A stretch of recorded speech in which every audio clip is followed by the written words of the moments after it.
Good afternoon, ladies and gentlemen. Welcome to the 2022 Year 10 Division Debating Essay Grand Final Debate. My name is Olivia Bruning, and I am the chairman of this debate, and I'm really sorry. Timekeeper? Michaela Jamie. And the timekeeper is Michaela Jamie. The topic of this debate is that Canberra's decision to ban petrol and diesel cars from 2035 is a bad idea. The affirmative team seated to my right is from Immanuel College, consisting of the first speaker, Isaac Harris, the second speaker, Jamie Reichelt, and the third speaker, Edward Micken. The negative team seated to my left is from Cabra, Dominican College, consisting of the first speaker, William Lamb, the second speaker, Luke Sell, and the third speaker, Lucinda Carrison. This grand final debate will be judged by a panel of 5 adjudicators who are Mr. Lucas Hazel, Mr. James Baker, Mr. Jonathan Parsalidis,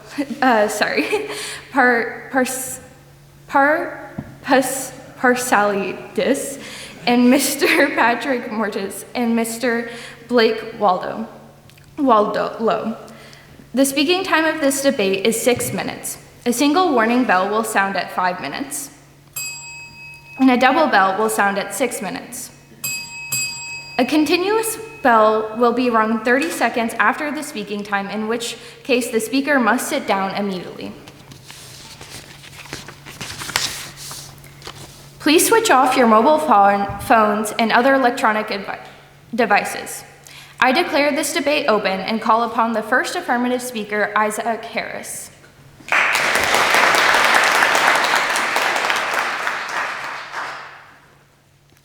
Good afternoon, Madam Chair, ladies and gentlemen. The topic for this debate is that Canberra's decision to ban petrol and diesel cars from 2035 is a bad idea. We, the affirmative team, define the topic as follows. Canberra's decision refers to the legislation introduced regarding the ban of petrol and diesel cars from 2035, specifically affecting only the ACT. Banning petrol and diesel cars from 2035 means the law to enforce the phasing out of production and purchase of new internal combustion engines for personal vehicles by 2035. And we define a bad idea as being detrimental and/or unnecessary to society as a whole and the territory of the Australian Capital Territory. We, the affirmative team, believe that this statement is undeniably true. Today, as the first speaker, I will be talking to you about how the plan would be a lot more effective if it were on a federal level instead of only applying to the ACT. I will also be talking about how bans in general are not a good idea and how they can lead to lots of negative impacts. Our second speaker will be talking about the economic effects of the plan and how the infrastructure plans will have to be national to be effective. Our third speaker will rebut and sum up the team case. Now to my first point, that we need a federal law for it to be effective. If the law only applies to the ACT, the smallest Australian state or territory, it would be extremely ineffective. For electric vehicles, or EVs, to be successfully implemented, a unified approach is required. Because the ACT is going alone in this ban, one could simply cross the border to purchase their new petrol or diesel vehicle and then drive it back over. Therefore, rendering the ban placed upon these vehicles redundant in many situations. This becomes especially obvious when you look at the fact that New South Wales, Victoria and South Australia are implementing a tax on EVs, while ACT is actively reducing the cost of EVs with free registration for 2 years and a $15,000 interest-free loan for those purchasing vehicles or installing charging technology.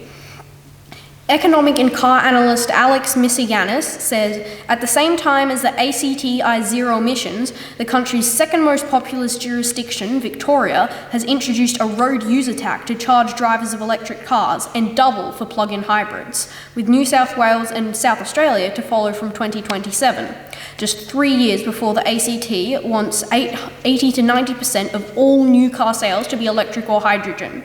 It's these conflicting attitudes towards EVs that potentially creates issues for the Australian people. According to the 2021 census, there are a total of 21 million cars in Australia.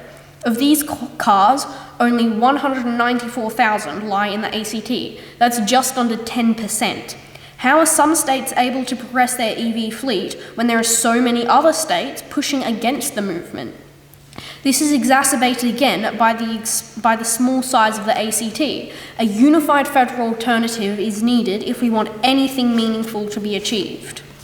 Some may argue that the incentives in place will be satisfactory, but as our second speaker will explain, this lack of national approach has many implications on the supply of EVs, especially economically, again reinforcing the need for a national approach. Furthermore, if the different states keep having different approaches to the laws concerning EVs, we will never have a sustainable solution. Australia has a unified market, so placing different taxes and incentives on a state-by-state basis is extremely impractical and inconvenient. Why create a confusing and inconsistent system through the nation when a unified and effective approach can be taken? For manufacturers, this inconsistency does not incentivize sending vehicles to Australia. The inconsistency in our national approach caused by the actions taken in the ACT and other states is creating many issues for our EV growth. We need a federal approach to EVs. The federal approach would create a standardised plan for the nation, allowing the EV network to be developed sustainably and practically. Our second speaker will explain further the beneficial and advantageous aspects of having a federal alternative. It's under this logic that Canberra's decision is a bad idea, as it leads to a divided and unsatisfactory approach to the transition towards EVs. Now to my second point. The bans create negative ramifications for people and are not even necessary. According to Harvard-educated psychologist Dr. Jack Brem, all bans cause psychological reactance.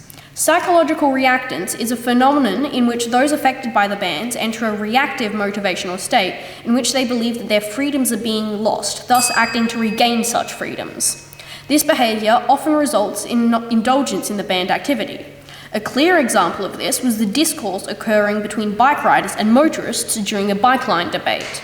Some argued for the support of further bike lanes and rules, while some argued the restriction of bike lanes and spaces. In some incidents, accidents took place and vehicles were left damaged. This debate and contention was caused by the forced political intervention of government. This same contention is already occurring between EV users and petrol and diesel vehicle users, with many stories of EVs unplugged or damaged in public parking spaces. Fundamentally, the transition to EVs can be accomplished without the forceful and divisive ban proposed by Canberra. And even so, a ban upon petrol vehicles is not even necessary. The Australian markets are desperate for an increased accessibility for electric vehicles. According to the Electric Vehicle Council, within this year alone, there has been a demand for 58,000 electric vehicles. Similarly, according to an article by Jordan Beasley, all 109 of Hyundai's electric vehicles sold within 6.5 minutes of the market opening. These figures demonstrate the great demand of EVs within Australia. Furthermore, the uptake of EVs in the ACT has increased significantly, according to the Australian Electric Vehicle Association, which said that one vehicle in every 686 registered in January 2020 were EVs, as opposed to one in 128 registered in 2021.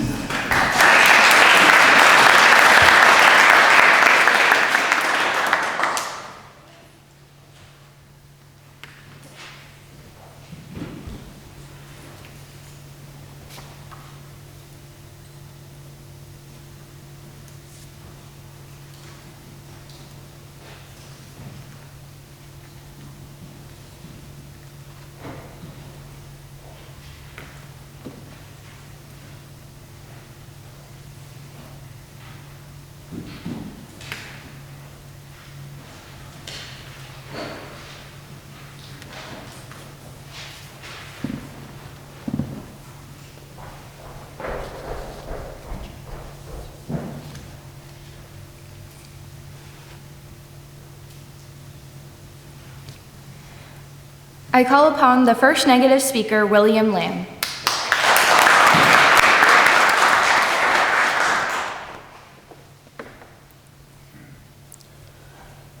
Good afternoon, Madam Chairman, ladies and gentlemen.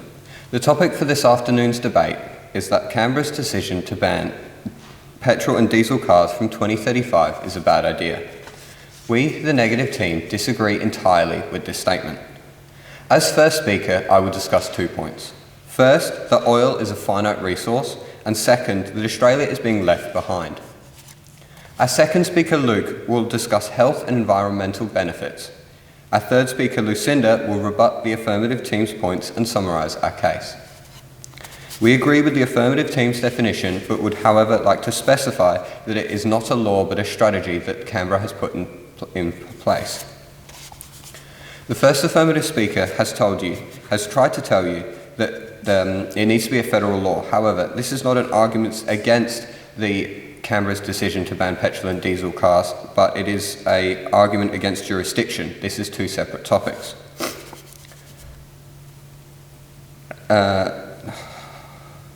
The taxes that the first affirmative speaker has tried to tell you that Victoria and South Australia have put in are a recoup against lost fuel excise taxes that ZEVs don't apply to. The first affirmative speaker also tried to tell you that people will just be able to buy ICE cars outside of the ACT. However, this is not the case, as all car manufacturers have announced dates to cease production of ICE cars. Jaguar and Mini by 2025, Audi by 2026, and Volvo and Fiat by 2030. This means that this is no longer an option for these people. On to my first point, which is that oil is a finite resource. National Geographic details that it takes millions of years for crude oil to take its current form, and Discover magazine states that only 50 years of oil remains. Unbelievably, 40% of the crude oil barrel is burnt in our vehicles as petrol and diesel, even though other fuels exist. Petrol is made from petrochemicals. Petroleum Service Company states 99% of medicines also contain petrochemicals. If we keep wasting our limited crude oil to fuel transportation, eventually the manufacture of medicines will have to stop. What is more important, curing the sick or fueling vehicles when other alternatives exist for this? Other petrochemical products which will become scarce include clothes, plastics, paint, telephones, and shoes. Do you want to be barefoot and naked in your petrol car? Oil as a fuel is outdated. Burnt oil cannot be recycled and will only pollute the air we breathe. Transport accounts for 60% of the emissions in the ACT according to the ZEV strategy. Therefore, the ACT petrol and diesel vehicle ban will improve the air quality for residents. My second point is that without strategies like this from the ACT, Australia will be left behind. Michael Barsh, Managing Director of Volkswagen Australia, states that Australia has some of the most lax environmental standards in the world. We are a third world dumping ground in terms of automotive technology. This quote affirms Australia is already a graveyard for obsolete vehicles unwelcome in other markets. ABC states the federal government says it will not force Australians out of the car they want to drive, but the choice may have already been taken away from them. Car manufacturers intend to cease production of internal combustion engines or ICE cars, Jaguar and Mini 2025, Audi 2026, Volvo and Fiat by 2030. Furthermore, The Guardian reports the UK, the EU and other countries will ban the sale of ICE cars in 2030. Importantly, zero-emission vehicles or ZEV market share is currently at 72% in Norway compared to Australia's 2%. According to the State of Electric Vehicles Report 2022, Australia needs to commit to an end date for ICE vehicles to avoid being left behind in the race for better technology.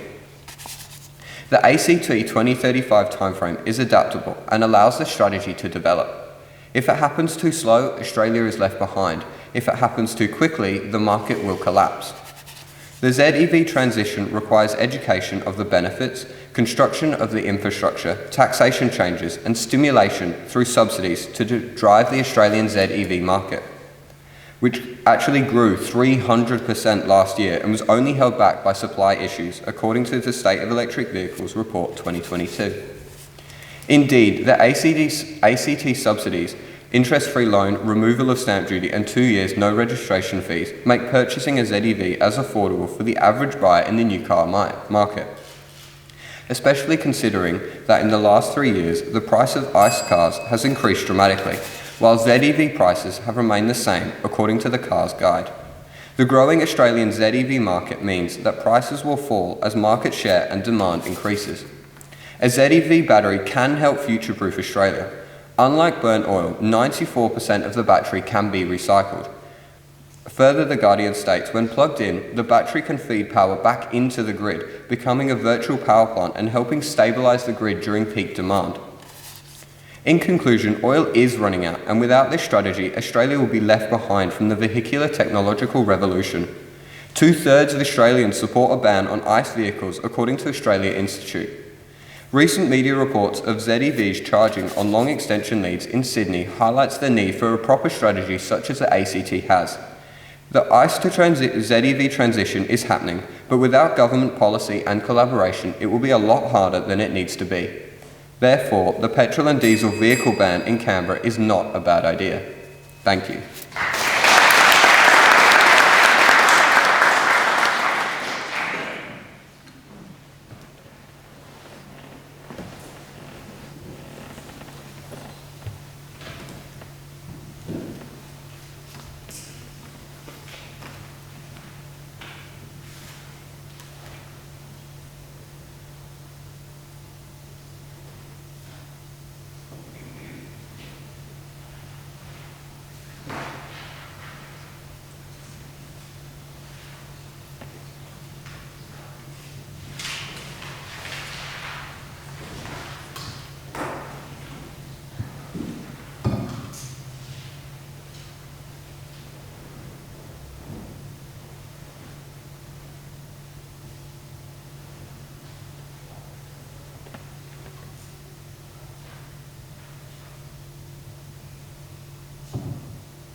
I call upon the second affirmative speaker, Jamie Reichelt.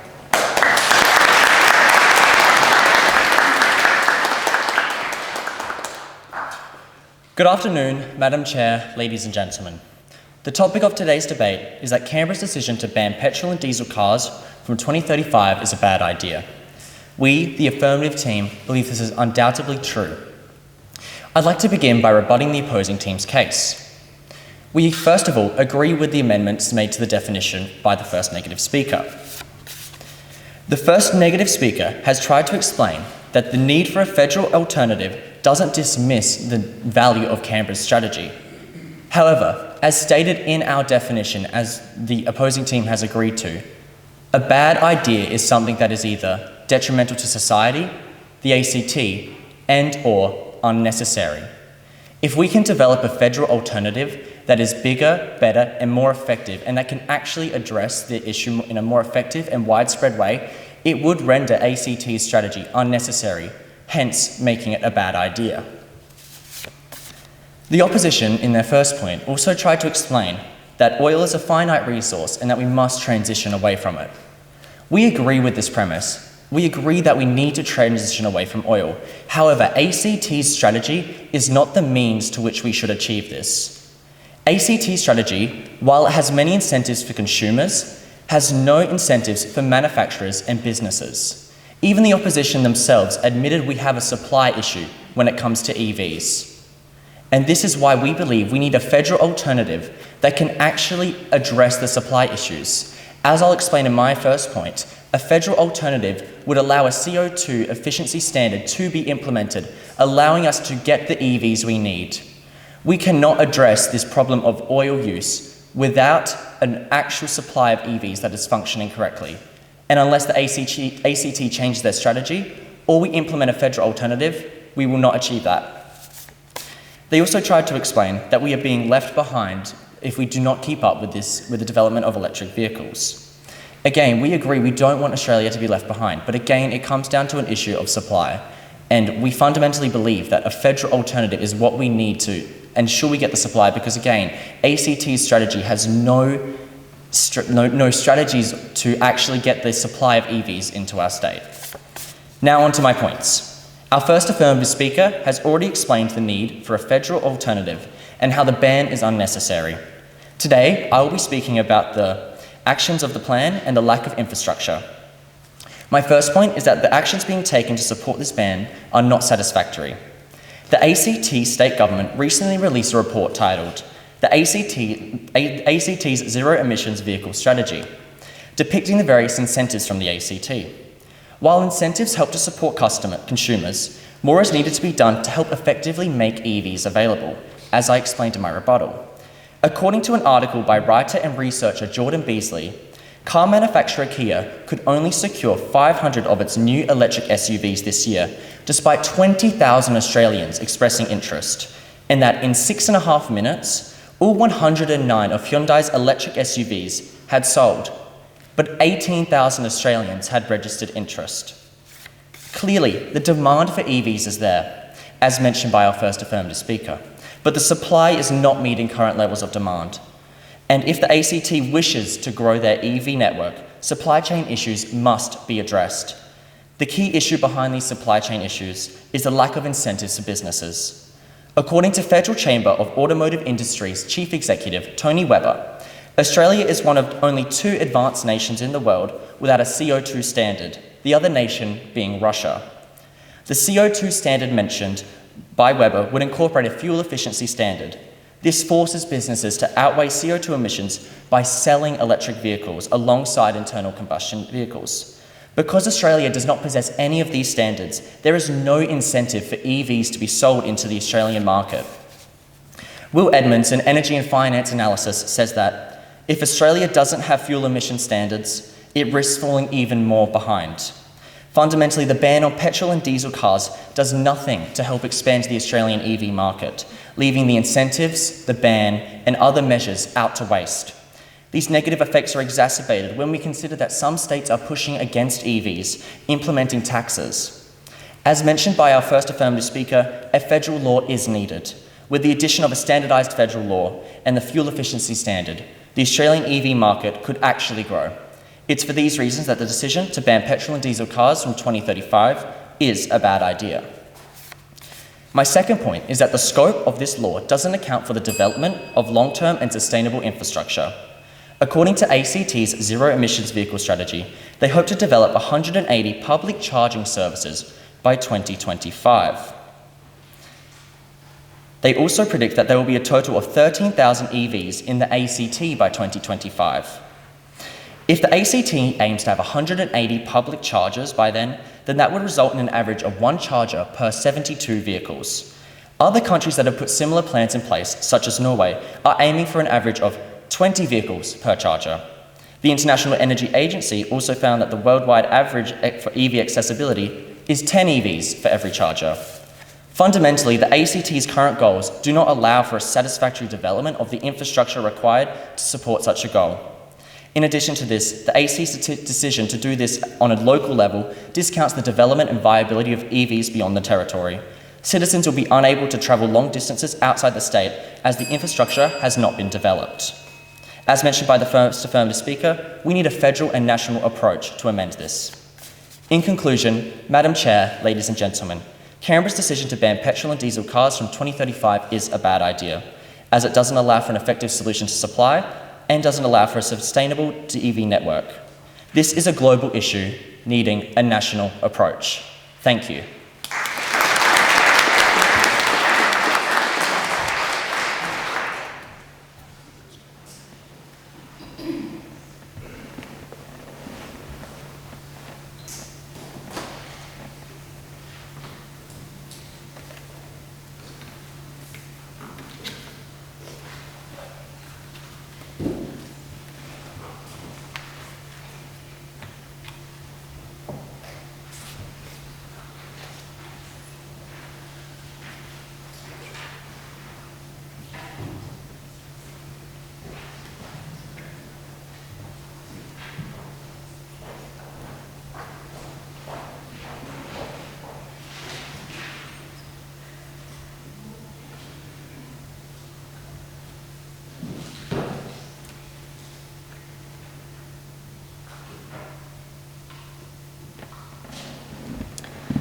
I call upon the second negative speaker, Luke So.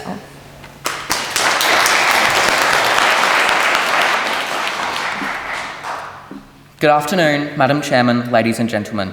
The topic for today's debate is that Canberra's decision to ban petrol and diesel cars by 2035 is a bad idea. We, the negative team, fervently refute this statement. Our first speaker, William, has already discussed how oil is a finite resource that can be saved by this strategy, and that the ban will prevent Australia from being left behind.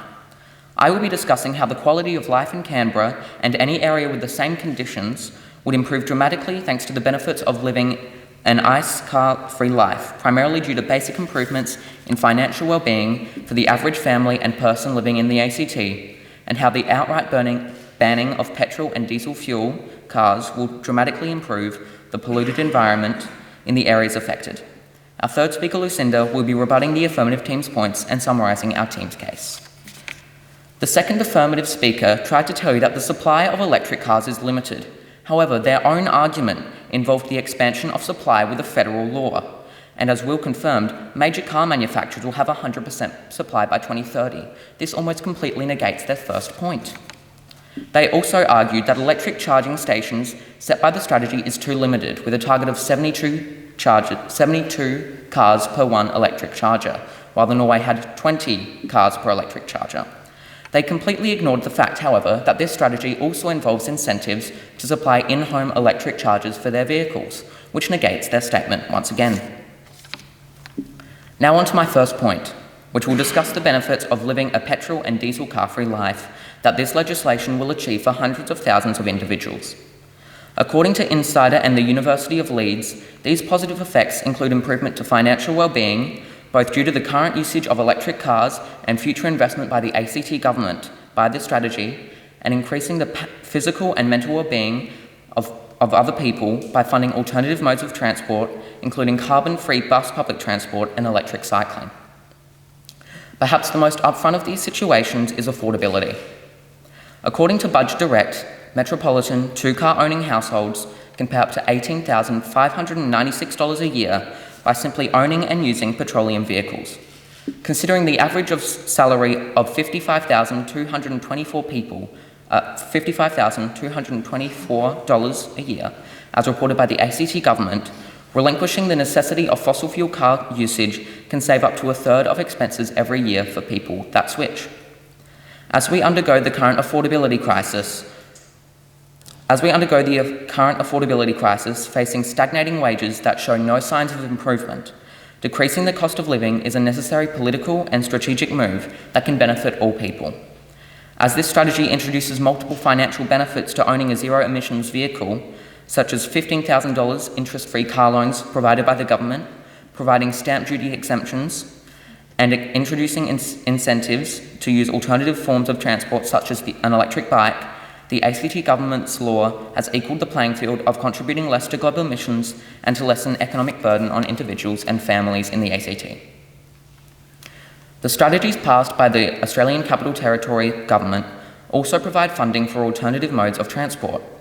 The largest part of this is the Zero Emissions Transition Plan for Transport Canberra.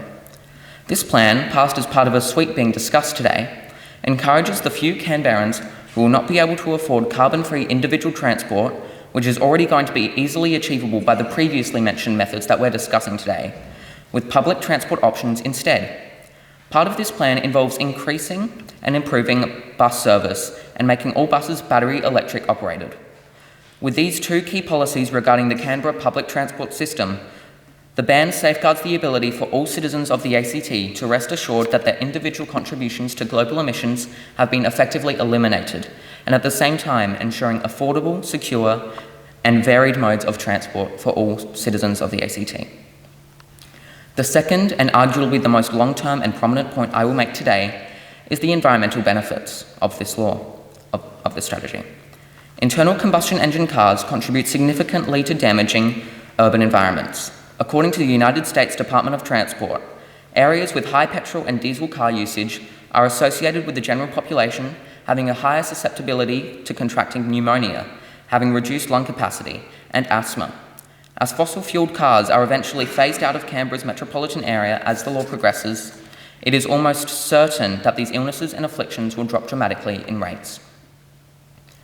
On a much larger scale, from now to 2035 and up to 2050, transportation's 27% share of global CO2 emissions and 62% share of ACT emissions, as found by the US EPA and the ACT government respectively, needs to be reduced to mitigate the effects of climate change and global warming. In harsh reality, petrol cars, which make up nearly an absolute majority of vehicles on the road, 98%, as found by the Electric Vehicle Council, needs to be eliminated as a wider goal towards establishing a carbon-free environment that limits temperature rise to below 1.5 degrees both locally and globally. The only way to do this, as has been proven, is to eliminate the sale and continuation of the internal combustion engine car sector, something this law is designed to achieve 15 years ahead of schedule, significantly improving environmental prospects globally, nationally, and in the Territory.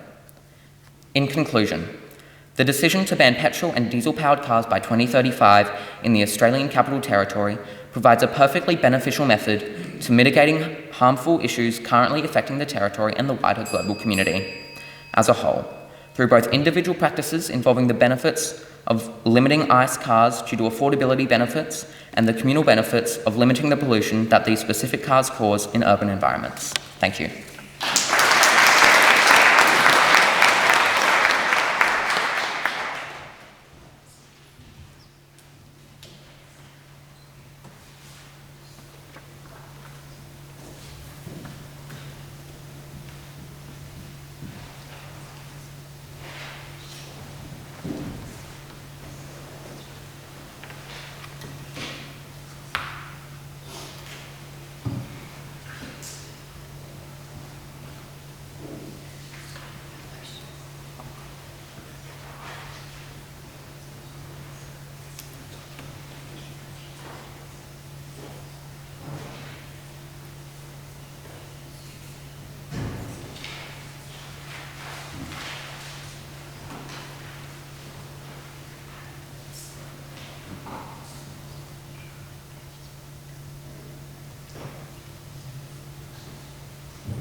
I call upon the third affirmative speaker, Edward Micken.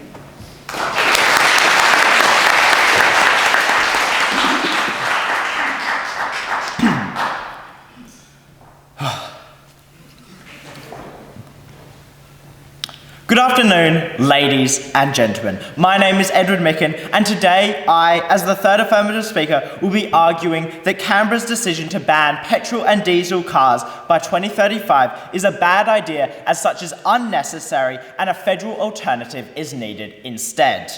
As third speaker, I will rebut the negative side's case and summarise the affirmative team's case. The opposition's case has fallen into two main themes, which I will now rebut and discuss in depth. The first theme, which underlines the opposition's case, is that of environment. Whilst we can all agree that maintaining the quality and sustainability of the environment is of great concern in this modern age, the idea of banning petrol vehicles at a state level is not the best way to conduct such. Firstly, due to the nature of this ban as just being in the territory of the ACT, there is great potential for such to be exploited. As described by the first affirmative speaker, this law does not account for the purchase of petrol vehicles within other states, allowing buyers to acquire a petrol vehicle in another state and then use such within the ACT, allowing citizens to exploit this law just for convenience and ease of movement. In such way, through the exploitability of this legislation, such will possess minimal impact upon the reduction of emissions and the development of the electric vehicle industry. It is for this reason a federal alternative must be drafted instead, for on a national scale, state borders cannot be exploited in favour of petrol vehicles. Similarly, as mentioned by the second affirmative speaker, this law does not aid the development of the electric vehicle industry, instead just leaving them to struggle in the dirt as the state moves forward. The national infrastructure regarding electric vehicles is far from developed, with the ACT only aiming to construct 180 public charging stations for use. However, this statewide approach does not allow for sustainable use of these vehicles, for other states are not facilitating the development of infrastructure to enable their usage. Additionally, other states such as Victoria have been planning to implement electric vehicle taxes, further harming the potential environmental impact of this law. Finally, car companies themselves are falling behind on the construction of electric vehicles, without being provided any incentive to produce such, causing large wait periods which display the lack of ability a statewide law possesses. And in such way, the only way for this law to possess any real influence upon the environment is for the federal alternative to implement a national alternative. The second theme, which underlines the opposition's case, is that of development. Initially, one may believe that the ACT is leading change, fostering development at not only a state level, but a global level. However, such cannot be further from the truth. As described by the second affirmative speaker, Australia is one of 2 advanced nations lacking a CO2 standard. Already many other countries, including China, the UK, Germany, possess a plan for 100% reductions in emissions of new car sales. In such way, ACT is not leading development of electric vehicles or emissions, only towing the line with the bare minimum development. Similarly, this law does not at all facilitate the progression of electric vehicle market within Australia.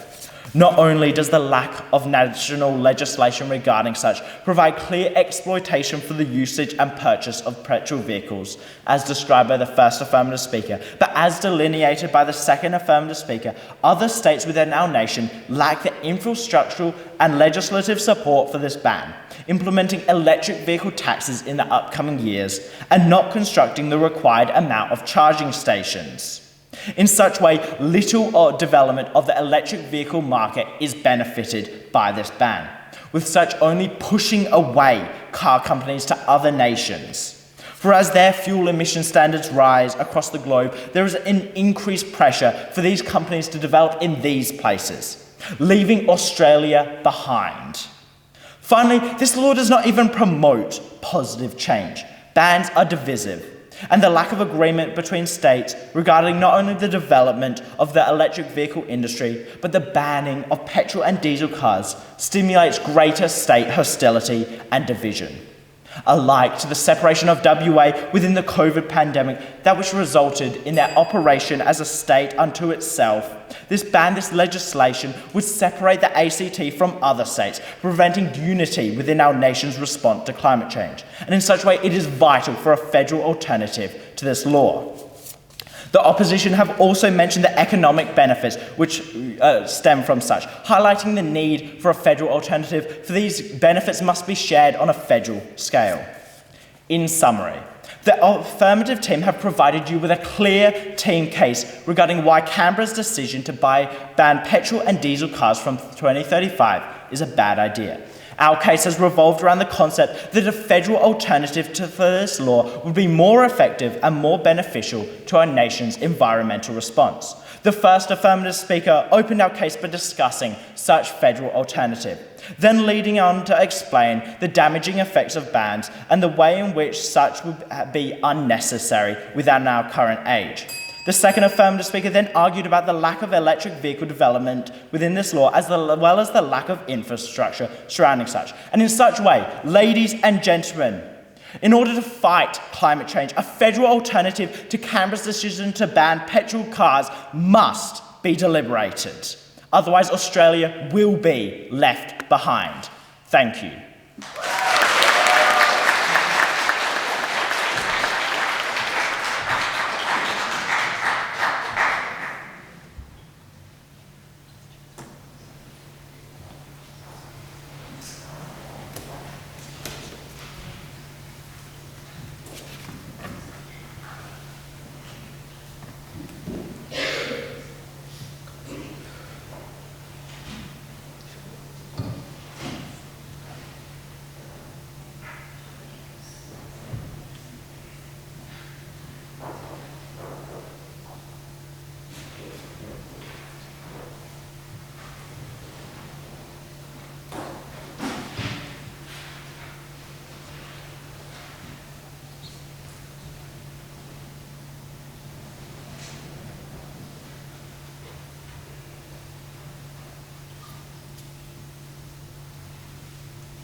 I call upon the third negative speaker, Lucinda Carrison.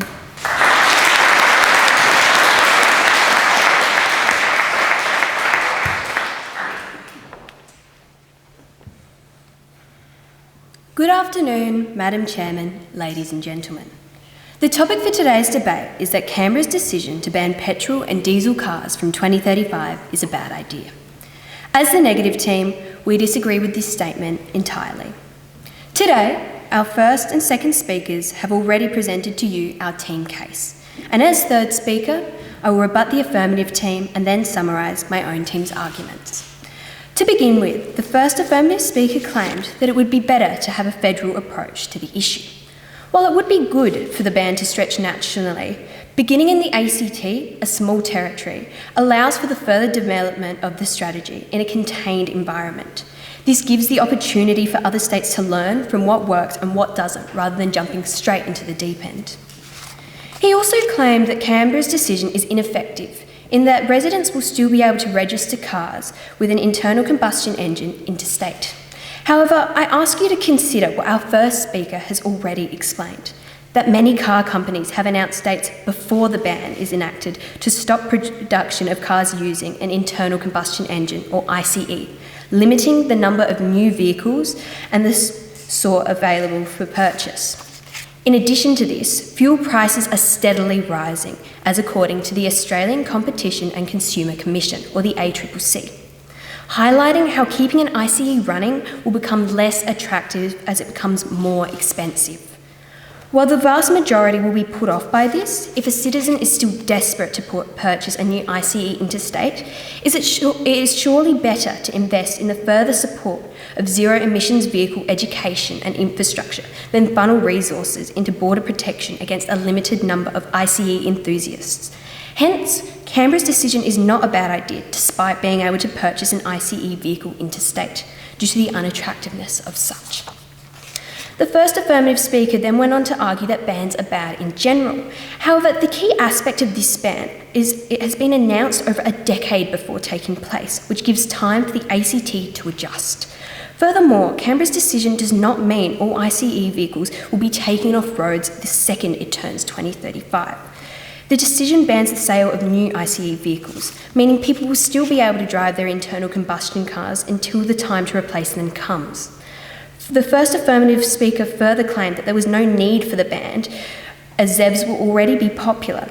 However, as our first speaker discussed, the strategy structures the transition and sets the ACT one step ahead. Hence, Canberra's decision is not bad. The second affirmative speaker then began by arguing that inefficient action has been taken by the ACT, stating that the limited ZEV models mean Canberra's decision is a bad idea. However, while models available to Australia are currently limited, decisions and strategies like Canberra's are crucial to attracting ZEV manufacturers to Australia. Simply put, a manufacturer will not supply to a country where there isn't demand for ZEVs. So Canberra's decision to ban petrol and diesel cars, along with incentives to purchase electric vehicles and investment into ZEV infrastructure, sends the message that Australia is starting to move forward. Furthermore, the nature of this announcement gives over 10 years for the development of technology and expansion of model range, hence demonstrating why Canberra's decision is not a bad idea. The second speaker also discussed how Australia is in need of a CO2 standard and that this renders Canberra's strategy irrelevant. However, as this standard is yet to exist, Canberra's decision marks the beginning of a national action, supporting the notion that the decision is not a bad idea. The second speaker then went on to claim that the infrastructure to support a transition to ZEVs is insufficient. However, we find this to be false. According to the ACT government, there is $1.4 million of funding going towards 77 new charging stations with 154 plugs this year. Furthermore, the ACT is committed to expand this network to at least 180 stations by 2025. This still leaves 10 years to adopt new infrastructure to support the rising number of ZEVs. The second affirmative speaker also discounted charges at homes to charge ZEVs, so it is clear that this point is irrelevant. The third affirmative speaker then discussed how a federal ban is needed to have an impact on the environment. However, as I have already explained, a federal ban does not exist yet, meaning Canberra begins to set the standard. Additionally, ICE cars are not only going to run out of production, but also become more expensive to run, thus limiting the people seeking to purchase one interstate. I will now summarise my team's case. Our first speaker began by explaining the many uses for the world's limited supply of crude oil, highlighting how the substance is wasted and generates pollution as petrol and diesel in ICE cars. He then noted the cruciality of Australia meeting global standards regarding transport, concluding that Canberra's decision and strategy helps the nation to not be left behind. Our second speaker then went on to discuss the health and financial benefits reaped by a reduction of petrol and diesel cars on roads, including lower costs for households and a healthier population. He then detailed the environmental impact of petrol and diesel cars, explaining that this decision begins the phasing out process, allowing for the ACT to assert its desire to work towards a greener future. In conclusion, it is clear that Canberra's decision is not a bad idea, as outlined by the reasons my team has presented today. Ultimately, when regarding bans on ICE vehicles, we find that it is not a matter of whether, but of when, meaning the ACT's decision is a pre-emptive measure backed by strategy to provide structure, direction and support throughout the transition. This puts Canberra in an active position, which is necessary to remaining one step ahead. When it comes to phasing out petrol and diesel cars and doing what is best for the planet, we all need to go the extra mile. Hence why Canberra's decision is certainly not a bad idea. Thank you.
I call upon a representative of the adjudication panel to come forward and award the debate.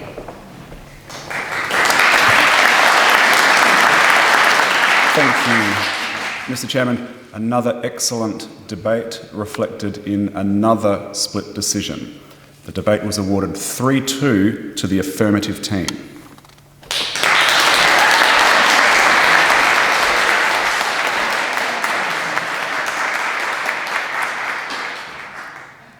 I call upon a member of the runner-up team to give a vote of thanks.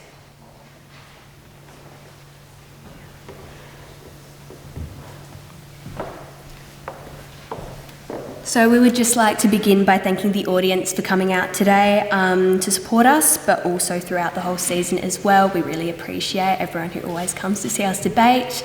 Obviously, it's no fun debating to an empty room, so having such a wide audience today as well is particularly enjoyable. To our adjudicators as well for judging today's debate, but also to all those throughout the season. To the chairman and timekeeper for facilitating, to our opposition, of course, it is an honour to debate against such a team of such high quality. Thank you for presenting such a strong case today, and you truly did deserve the win, so thank you for that. And lastly, to my team, thank you all for your effort throughout this season, and congratulations to, I think, all of us for what we have achieved. So, thank you.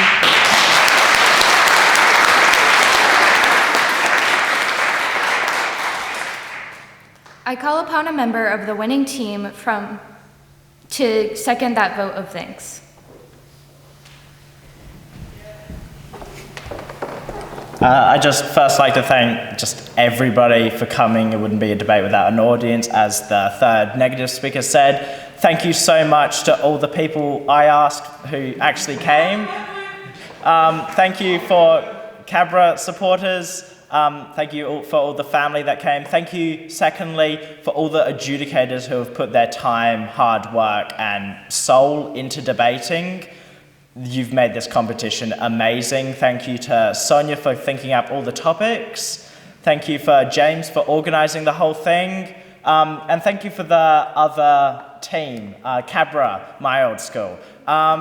It's been an interesting debate, a lot of personal feelings here, but thank you for giving us such an amazing debate and such an amazing rivalry. I've loved every minute of it. Thank you for the chairman, Olivia, and the timekeeper, Michaela, Jamie.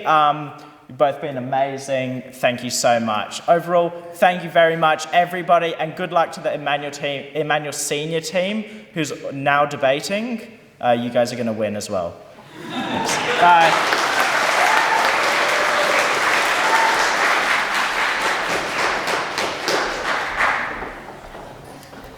Oh my goodness, I thought I was at the Oscars then. My name is Sonia Lowen and I'm the Director of Training. So some of you may or may not know that we train what we call peer adjudicators. So our peer adjudicators are students who are still at school, but they come and they adjudicate for the primary school teams. Now, this is a wonderful opportunity to improve your own debating, and we do have some of the peer adjudicators here who've come to watch their teams. So I would like to extend a very personal invitation to the members of the affirmative team and the members of the negative team to please put your name down and come to training next week, because I think that you are like the epitome of really good debaters, and we would really welcome your participation in our program. So thank you very much.